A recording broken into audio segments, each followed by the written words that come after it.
नमस्कार मेरे प्यारे विद्यार्थियों, मैं केजे अग्रवाल आज आपको बेटाओ आपकी पतंग कविता से संबंधित उन टेस्ट के प्रश्नों को हल करने जा रहा हूं जो कि आप लोगों ने बड़ी ही ईमानदारी से कल के पेपर के अंतर्गत हल किए थे। तो आइए आज हम उन्हीं प्रश्नों के ऊपर चर्चा करते हैं। देखो बेटाओ, हमने अभी पिछली वीडियो में भक्तिन कविता के संबंध में जो प्रश्न दिए थे उन सभी प्रश्नों के ऊपर चर्चा की थी।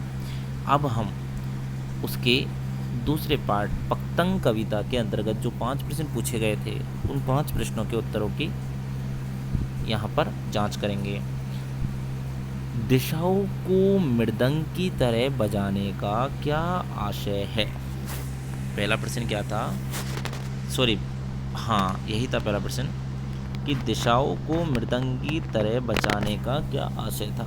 मृदंग आपको पता है कि किसी वाद्य यंत्र की तरह, अर्थात जो दृश्य था ये दृश्य कैसे था कि जो बच्चे थे वो चारों दिशाओं को मृदंग की तरह बजा रहे थे। तो वो किस तरीके से बजा रहे थे आप सबको पता है बेटाओ कि जब बालक उत्साह में छतों पर इधर से इधर पतंग उड़ाते हुए छतों पर दौड़ते हैं तो उनके कोमल कोमल पाँवों के जब नीचे छत पर स्पर्श करते हैं, जब उनके कोमल कोमल पाँव छत को स्पर्श करते हैं तो उस दोनों के स्पर्श से जो धम धम की आवाज़ आती है वह आवाज़ बड़ी ही सुंदर लगती है और लगता है जैसे कि वो बच्चे उस माहौल में क्या उड़ा रहे हैं, पतंग उड़ा रहे हैं।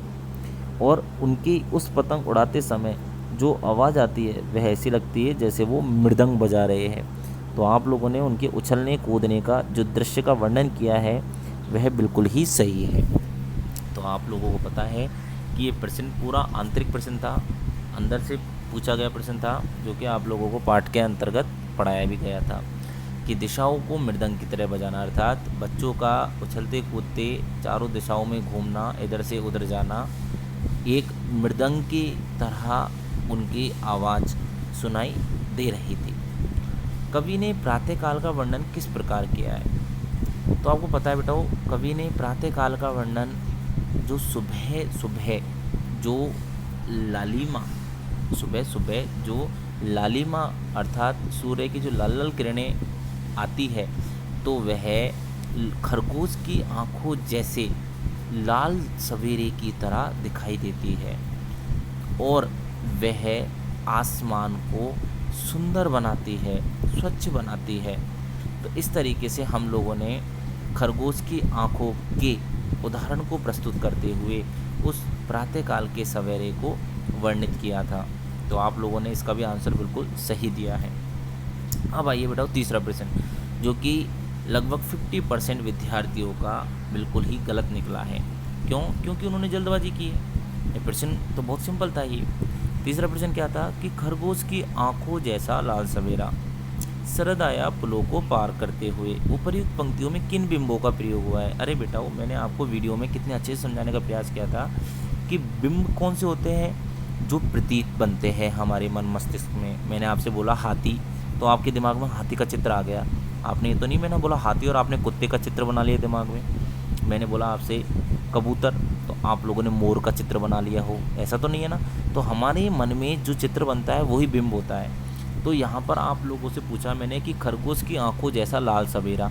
अब सवेरा में क्या है? आप जैसे सवेरा डेली देखते हो वही सवेरा, और खरगोश की ऐसा, तो खरगोश की आँख तो आपको पता ही है स्थिर होती है, तो वो स्थिर सवेरा होता है। तो आपको यहाँ पर दृश्य बिंब, अर्थात यह बिंब हमें दिखाई दे रहा है इसलिए दृश्य है, और इस बिंब में स्थिरता है इसलिए स्थिर बिंब है। तो जिन्होंने दृश्य और स्थिर बिंब लिखा है उन विद्यार्थियों का यह आंसर बिल्कुल सही है, बाकी सही विद्यार्थियों का गलत है। अब आ जाइए इसी के दूसरे पे, शरद आया पुलों को पार करते हुए। अब आपके मन में जो बिंब बनेगा वह 100% दृश्य ही बनेगा, क्योंकि दिख रहा है यहाँ पर आपको, आपके मन में आया कि पुलों को पार करना। अब आपको पता है जैसे गाड़ियाँ है, गाड़ी एक पुल से दूसरे पुल पर, दूसरे पुल से तीसरे पुल पर चढ़ती है तो वो पार करती हुई आगे बढ़ती है। तो पुल तो है, दृश्य तो है, लेकिन गति अर्थात आगे बढ़ना, गतिशील होना, तो तो आपको इसमें भी क्या बताना था, दृश्य बिंब ही बताना था, लेकिन इसमें गतिशील दृश्य बिंब बताना था। जैसे उसमें आपने क्या बताया था, स्थिर दृश्य बिंब। Very good. अब आइए बेटा नेक्स्ट चौथे प्रश्न पे, लेखक ने पतंग के लिए किन किन विशेषणों का प्रयोग किया है। तो ये आप लोगों ने बिल्कुल सही कहा है, लेखक ने पतंग के लिए कई विशेषणों का प्रयोग किया है। कैसे, पतले कागज, रंगीन कागज, सबसे हल्के कागज और सुंदर सुंदर खपच्चियों का एक निर्मित आकार। तो आप लोगों ने इन विशेषणों को तो बड़े ही सुंदर तरीके से बताया है, जो कि पतंग के लिए लेखक ने प्रयोग में लिया है। तो ये उत्तर तो आपका लगभग सभी विद्यार्थियों का सही। देखो बेटा, आप लोगों ने अगर वीडियोज़ को ध्यान से सुना है तो मैंने कोशिश यही की है कि आपको सारे प्रश्न बना करके समझा सकूँ। हालांकि जो हम प्रत्यक्ष में पढ़ते हैं उसमें और इसमें ज़मीन आसमान का अंतर होता है, लेकिन फिर भी मैंने आपको इन वीडियोज़ में अपना 100% देने की कोशिश की है। अर्थात आप लोगों ने अगर ध्यान से सुना है, पढ़ा है, तो आप लोगों को कोई प्रश्न गलत होने के चांस नहीं बनते हैं। अंतिम प्रश्न है बेटा, कवि ने सवेरे को खरगोश की लाल आंखों जैसा सवेरा क्यों कहा है। यहाँ पर क्या हो गया गलती से, यहाँ पर क्यों पूछना चाह रहा था मैं, क्यों कहा है। तो कवि ने मानवीकरण अलंकार का प्रयोग करते हुए प्रकृति को पूरी तरीके से मानवीय लक्षणों पर आधारित कर दिया है, जिनमें इस प्रश्न के अंतर्गत कवि ने सवेरे को सुंदर लाल लाल किरणों से भरा हुआ एक सुंदर दृश्य बताया है। जिस प्रकार से खरगोश की लाल लाल आंखें सभी को सुंदर लगती है, आकर्षित लगती है, अर्थात मोहित करने वाली लगती है, उसी प्रकार से सुबह का दृश्य भी कैसा बताया गया बेटा, खरगोश की आंखों जैसा बताया गया है। इस तरीके से हम कह सकते हैं कि कवि ने सूर्य उदय होते समय जो उसकी लाल लाल ललिमा युक्त किरणें धरती पर पड़ती है, तो उन्हीं ललिमा युक्त किरणों को खरगोश की लाल आंखों जैसा सवेरा बता करके समझाने का प्रयास किया है। अब यहाँ पर देखो, कवि ने प्रातःकाल का वर्णन किस प्रकार किया है। दूसरे प्रश्न में आपको आंसर में ये भी लिखना है खरगोश की आंखों जैसा। बाकी आपको पता है कि जो आसमान है वह पूरी तरीके से स्वच्छ होता है, साफ होता है, सुंदर होता है। आप इन चीज़ों को भी इसके अंदर लिखेंगे, जबकि इसके अंदर केवल हमें खरगोश की लाल आंखों और सुबह सूर्य की जो लाल लाल किरणें होती है उन दोनों को समायोजित करके समझाना होता है। तो इस तरीके से आप सभी विद्यार्थियों ने इनके प्रश्न में भी बहुत ही सुंदर तरीके से दिए हैं। केवल एक या दो विद्यार्थी के 20 में से 20 आए हैं, बाकी 19, 18, 17, 16 नंबर कई विद्यार्थी के आए हैं। किन्हीं के 10 से कम भी आए हैं, जिन्होंने प्रश्न नहीं किए उनके 5, 6 भी आए हैं। तो बहुत ही अच्छा परिणाम भी रहा है आपका। लेकिन मैं उन सभी विद्यार्थियों को धन्यवाद देना चाहूँगा जिन्होंने इन टेस्टों में भाग लिया है। चाहे नंबर कितने ही आए हो, लेकिन आपका भाग लेना मेरे लिए बहुत बड़े एक सौभाग्य की बात है कि आप लोगों को मैंने पढ़ाया और आप लोगों ने उसका 100% मुझे रेस्पॉन्स दिया।